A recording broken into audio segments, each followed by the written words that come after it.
जिंदगी खुद अपनी मेहमान सरफरोशी की तमन्ना मत करो।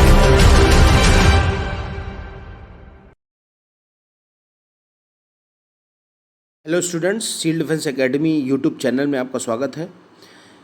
इस यूट्यूब चैनल के माध्यम से सील डिफेंस एकेडमी ने ऑनलाइन क्रैश कोर्स स्टार्ट किया है जो एयरफोर्स, सीडीएस और एनडीए के एग्ज़ाम्स के लिए है। और यह क्रैश कोर्स बिल्कुल फ्री है, इसमें कोई भी शुल्क नहीं लिया जाएगा। सील डिफेंस एकेडमी द्वारा स्टूडेंट्स के लिए जो एनडीए, सीडीएस और एयरफोर्स की तैयारी कर रहे हैं उनके लिए एक स्वर्णिम अवसर है। इस क्रैश कोर्स के माध्यम से वो तैयारी घर में बैठ के कर सकते हैं। इस लॉकडाउन की स्थिति में घर में रहिए, सेफ रहिए और इस क्रैश कोर्स के माध्यम से जो बिल्कुल फ्री है तैयारी करते रहिए। आज इस वीडियो के माध्यम से हम भारत के संविधान के निर्माण के बारे में चर्चा करेंगे। भारत के संविधान के निर्माण से पहले हमें संविधान के बारे में जानना होगा कि ये क्या है। What is a constitution? संविधान क्या है? देखिए, संविधान एक मूलभूत कानूनी दस्तावेज है जिससे किसी देश की जनता को शासित किया जाता है।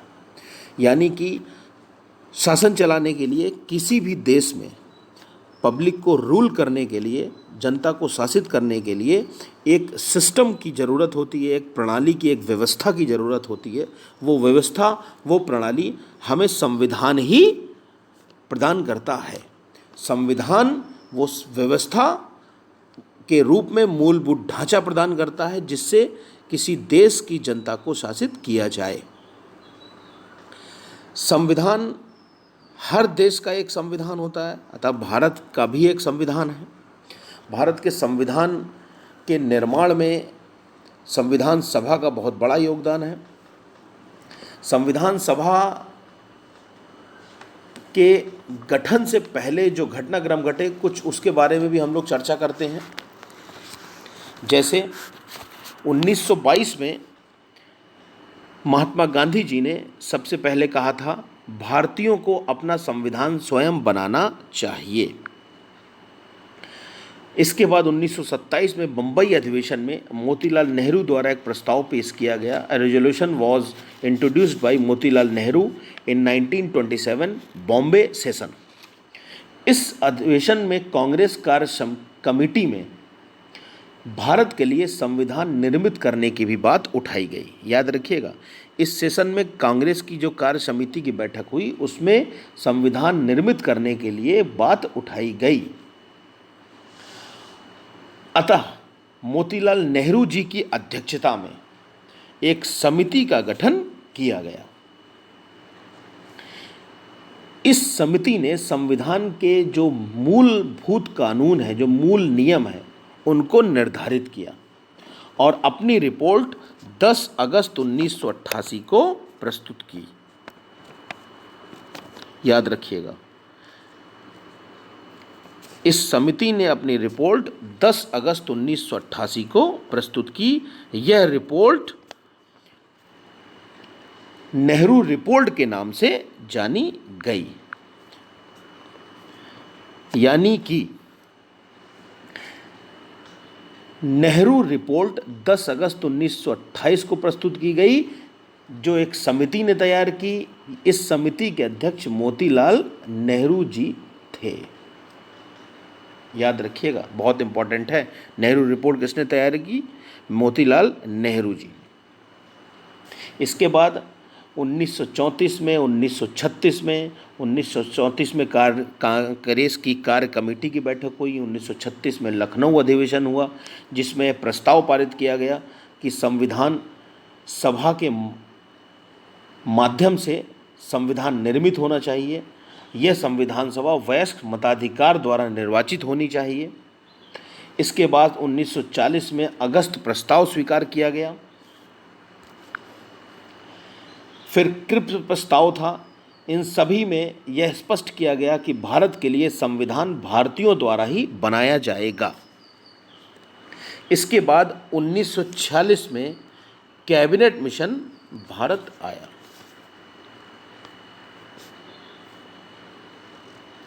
बहुत इंपॉर्टेंट है। कैबिनेट मिशन 1946 में भारत आया। द्वितीय विश्व युद्ध के पश्चात ब्रिटेन के प्रधानमंत्री बने थे क्लीमेंट एटली। जो याद रखिएगा, ब्रिटेन के पीएम थे क्लीमेंट एटली।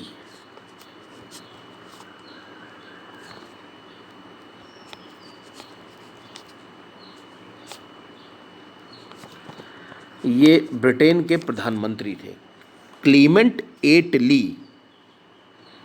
क्लीमेंट एटली ने 19 जनवरी 1946 में, क्लीमेंट एटली ब्रिटेन में लेबर पार्टी के नेता थे। याद रखिएगा, एग्जाम में पूछा जाता है कि जब भारत आज़ाद हुआ, भारत को स्वतंत्रता मिली, तो ब्रिटेन के प्रधानमंत्री कौन थे?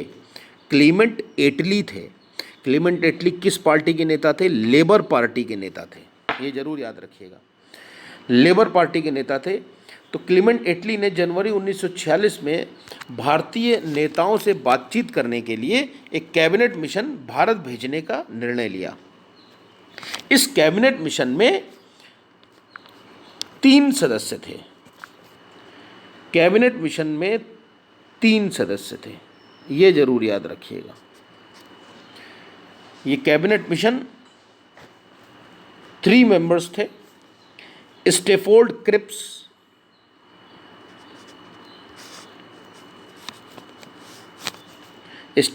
क्रिप्स, पैट्रिक लॉरेंस और एबी अलेक्जेंडर। ये 3 सदस्य थे। मैं फिर बोल रहा हूँ, नोट कर लीजिएगा।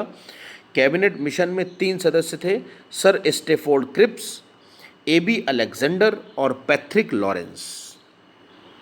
यह कैबिनेट मिशन 29 मार्च 1946 को भारत आया। कब भारत आया? 29 मार्च 1946 को भारत आया और 29 जून 1946 को ब्रिटेन भारत से वापस चला गया। याद रखिएगा, 29 मार्च 1946 को भारत आया और 29 जून 1946 को कैबिनेट मिशन भारत वापस चला गया। कैबिनेट मिशन ने अपनी रिपोर्ट ब्रिटिश गवर्नमेंट को दी। ब्रिटिश गवर्नमेंट ने कैबिनेट मिशन की रिपोर्ट को स्वीकार किया और कैबिनेट मिशन के सदस्य कांग्रेस के नेताओं से और मुस्लिम लीग के नेताओं से मिले। सबने अपनी अपनी मांगें रखी। उन मांगों के आधार पर कैबिनेट मिशन ने रिपोर्ट तैयार की और उस रिपोर्ट को कैबिनेट मिशन ने ब्रिटिश गवर्नमेंट को प्रस्तुत किया। ब्रिटिश गवर्नमेंट ने कांग्रेस की मांग को स्वीकार किया और मुस्लिम लीग की मांग को अस्वीकार किया। कांग्रेस की मांग के आधार पर ब्रिटिश गवर्नमेंट ने भारत में संविधान निर्माण करने के लिए संविधान सभा गठित करने की मंजूरी प्रदान की। ये संविधान सभा और कैबिनेट मिशन के बीच का घटनाक्रम है। कैबिनेट मिशन कैसे भारत आया, किसने गठित किया और संविधान सभा कैसे गठित हुई। तो एग्ज़ाम में पूछा जाता है, जरूर याद रखिएगा कि कैबिनेट मिशन 1946 के अंतर्गत संविधान सभा का गठन किया गया। एग्ज़ाम में बहुत पूछते हैं। Constituent assembly was formed under cabinet mission 1946। अब संविधान सभा के बारे में कुछ चर्चा करते हैं। संविधान सभा के लिए क्वेश्चन बहुत इंपॉर्टेंट है कि संविधान सभा में जो सदस्य थे वो किस प्रकार चुने गए थे। तो याद रखिएगा, संविधान सभा के सदस्य प्रांतीय विधानसभा के निर्वाचित सदस्यों द्वारा चुने गए थे। बहुत इंपॉर्टेंट है। संविधान सभा के सदस्य प्रांतीय विधानसभा के निर्वाचित सदस्यों द्वारा चुने गए थे। संविधान सभा में 15 महिला सदस्य थी। ये एग्जाम में बहुत पूछते हैं। 15 वुमेन मेंबर्स, 15 महिला सदस्य थी। और जो फ्रैंक एंथोनी थे, इन्होंने आंग्ल भारतीय समुदाय का प्रतिनिधित्व किया था। याद रखिएगा, एग्जाम में बहुत पूछते हैं कि संविधान सभा में एंग्लो इंडियन कम्युनिटी से कौन था। Frank Anthony, Frank Anthony. ये आंग्ल भारतीय समुदाय से थे। इसके पश्चात संविधान सभा के प्रथम अध्यक्ष सच्चिदानंद सिन्हा जी को बनाया गया था, जो अस्थायी थे। अस्थायी अध्यक्ष थे सच्चिदानंद सिन्हा जी, और स्थायी अध्यक्ष थे राजेंद्र प्रसाद जी।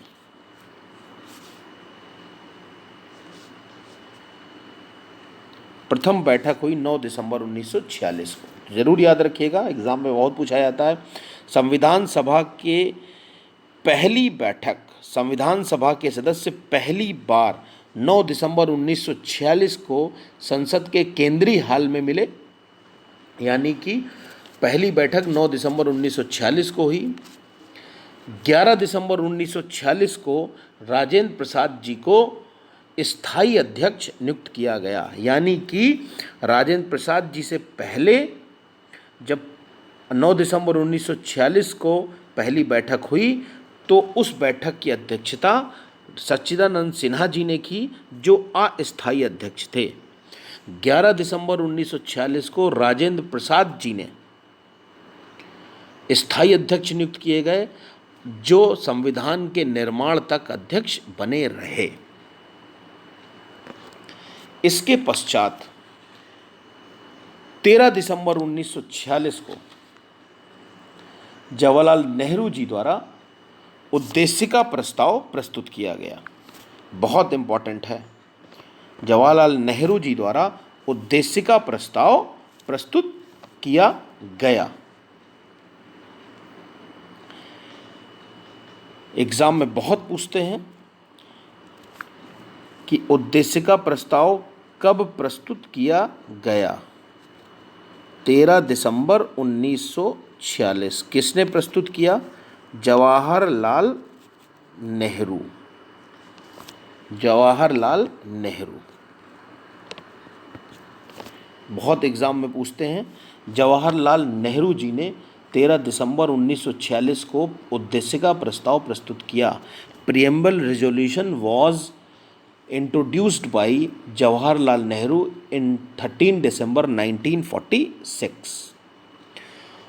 29 अगस्त 1947 को प्रारूप समिति का गठन किया गया। उसके पूर्व 22 जनवरी 1947 को उद्देशिका प्रस्ताव पारित किया जा चुका था, यानी कि संविधान सभा द्वारा इस उद्देशिका प्रस्ताव को 22 जनवरी 1947 को पारित किया जा चुका था, जिसके पश्चात प्रारूप समितियां बनी और अन्य समितियां बनी। इन समितियों ने अपनी अपनी रिपोर्ट प्रस्तुत की और इस रिपोर्ट के आधार पर संविधान का प्रारूप तैयार किया गया। याद रखिएगा, संविधान सभा ने कुछ समितियां निर्मित की। उन समितियों के आधार पर जो उन समितियों ने रिपोर्ट दी, सिफारिश दी, उस रिपोर्ट की सिफारिश के आधार पर संविधान का प्रारूप तैयार किया गया। 29 अगस्त 1947 को 29 अगस्त 1947 29 अगस्त 1947 को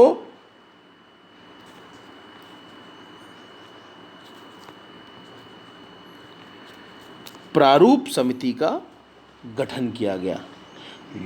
ड्राफ्टिंग कमिटी 29 अगस्त 1947 को जो प्रारूप समिति का गठन किया गया था, उसके अध्यक्ष B.R. अम्बेडकर जी थे। डॉक्टर भीमराव अम्बेडकर जी इस प्रारूप समिति के अध्यक्ष थे। इस प्रारूप समिति में अध्यक्ष के साथ कुल 6 सदस्य और थे, यानी कि कुल 7 सदस्य थे, जिनके नाम मैंने लिखे हुए हैं। K.M. Munshi, Gopal Krishna Ayyangar, Krishnaswami Iyer, Mohammad Sadulla, V.L. Mittal, DP Khetan.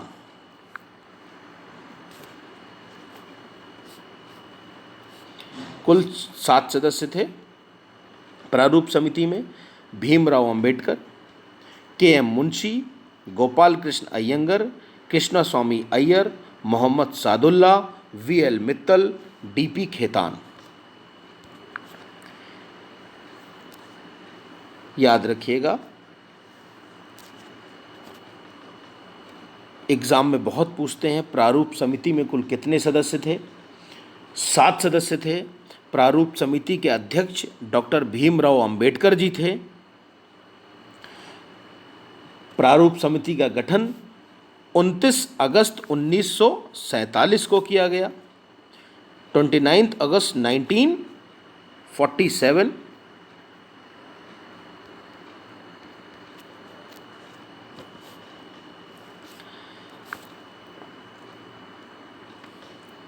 इसके पश्चात संविधान सभा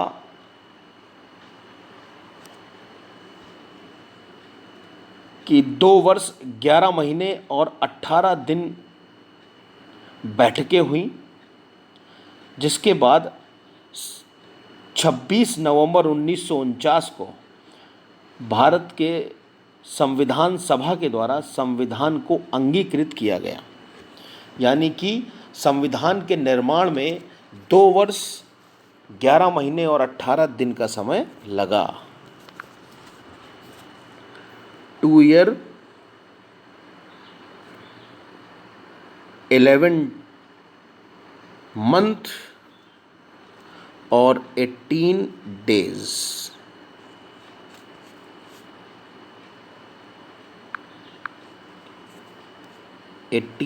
days 2 वर्ष 11 माह और 18 दिन पश्चात संविधान का निर्माण हुआ। एग्जाम में पूछते हैं संविधान निर्मित करने में समय कितना लगा। 2 वर्ष 11 महीने और 18 दिन। On 26 November 1949, the Constitution of India was adopted. 26 नवंबर 1949 को भारत का संविधान संविधान सभा द्वारा अंगीकृत और स्वीकृत किया गया। याद रखिएगा। और यह संविधान 26 जनवरी 1950 को लागू किया गया। एग्जाम के लिए दोनों डेट बहुत इंपॉर्टेंट हैं कि भारत का संविधान कब अंगीकृत किया गया। 26 नवंबर 1949 को। भारत का संविधान कब लागू किया गया। 26 जनवरी 1950 को। और संवैधानिक सलाहकार कौन थे। B.N. राव। याद रखिएगा, भारत के संविधान के निर्माण में संवैधानिक सलाहकार B.N. राव जी थे। एग्जाम में बहुत पूछते हैं कॉन्स्टिट्यूएंट एडवाइज़र कौन था। Who was the constituent adviser. B.N. Rao. B.N. Rao ji संवैधानिक सलाहकार थे। तो डेट याद रखिएगा और सारा डेटा याद रखिएगा, एग्ज़ाम में बहुत पूछते हैं। 26 नवंबर 1949 को भारत का संविधान संविधान सभा द्वारा अंगीकृत और 26 जनवरी 1950 को लागू हुआ। इधर एक क्वेश्चन और पूछा जाता है कि भारत कब गणतंत्र हुआ। When India became Republic. तो याद रखिएगा, ऑन 26 जनवरी 1950, 26 जनवरी 1950 को भारत गणतंत्र हुआ। यानी कि इंडिया बिकेम रिपब्लिक। गणतंत्र, रिपब्लिक मतलब होता है हिंदी में गणतंत्र, और रिपब्लिक की परिभाषा होती है कि भारत का जो राजा है यानी राष्ट्रपति वह वंशानुगत नहीं होगा, जनता द्वारा प्रत्यक्ष या प्रत्यक्ष रूप से चुना जाएगा। जैसे ब्रिटेन रिपब्लिक नहीं है, ब्रिटेन में राजा या रानी है जो वंशानुगत है, उन्हीं के वंश में से ही अगला राजा या रानी होगा। भारत में वंशानुगत नहीं है। भारत में राष्ट्रपति जनता द्वारा प्रत्यक्ष या अप्रत्यक्ष रूप से चुना जाएगा। जो चुनाव जीतेगा वो राष्ट्रपति बनेगा। ये गणतंत्र का मतलब होता है। भारत के संविधान के निर्माण में, उसकी रचना में 5 व्यक्तियों का महत्वपूर्ण योगदान था। डॉक्टर भीमराव अंबेडकर जी, जो प्रारूप समिति के अध्यक्ष थे।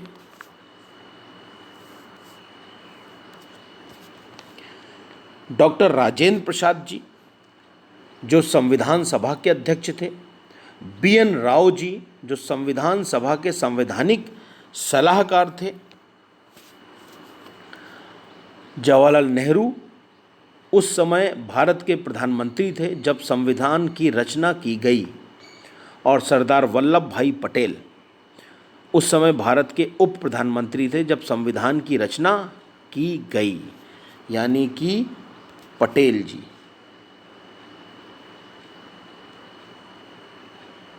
ये डिप्टी PM थे। भारत के उप प्रधानमंत्री जब संविधान की रचना की गई तो सरदार वल्लभ भाई पटेल जी थे। जब संविधान की रचना की गई तो भारत के प्रधानमंत्री जवाहरलाल नेहरू जी थे। एक लास्ट में एक चीज़ और याद रखिएगा कि मूल रूप से भारत के संविधान में 395 आर्टिकल यानी कि अनुच्छेद हैं। 395 आर्टिकल्स, 22 पार्ट्स एंड 12 शेड्यूल्ड। वर्तमान में मूल रूप से 395 अनुच्छेद हैं, 22 भाग हैं और 12 अनुसूचियां हैं। अगर मूल अनुच्छेद पूछेंगे तो 350 हैं, और वर्तमान में कितनी अनुसूचियां हैं? 12 अनुसूचियां हैं। और कितने भाग हैं? 22 भाग हैं। एक चीज़ और याद रखिएगा, जब संविधान अंगीकृत किया गया तो 15 अनुच्छेद तत्काल लागू कर दिए गए थे, 15 आर्टिकल्स, और संविधान का प्रारूप इंग्लिश में स्वीकार किया गया। ये जरूर याद रखिएगा। 26 नवंबर 1949 को जब भारत का संविधान अंगीकृत किया गया तो इंग्लिश में अंगीकृत किया गया।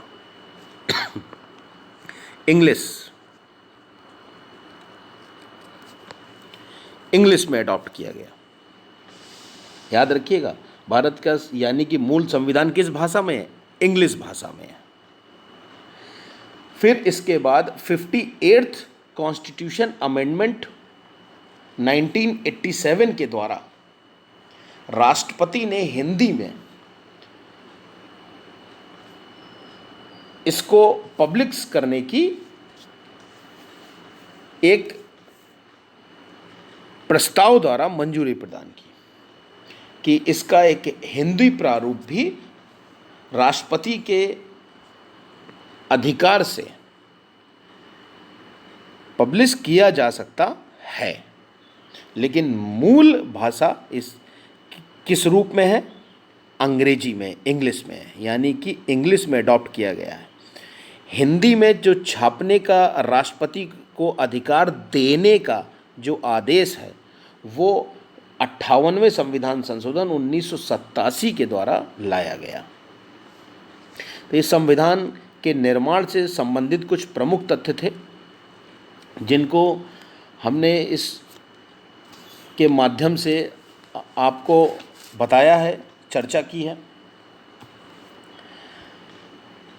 इस ऑनलाइन क्रैश कोर्स के द्वारा आपको काफ़ी जानकारियाँ प्राप्त हो सकती हैं।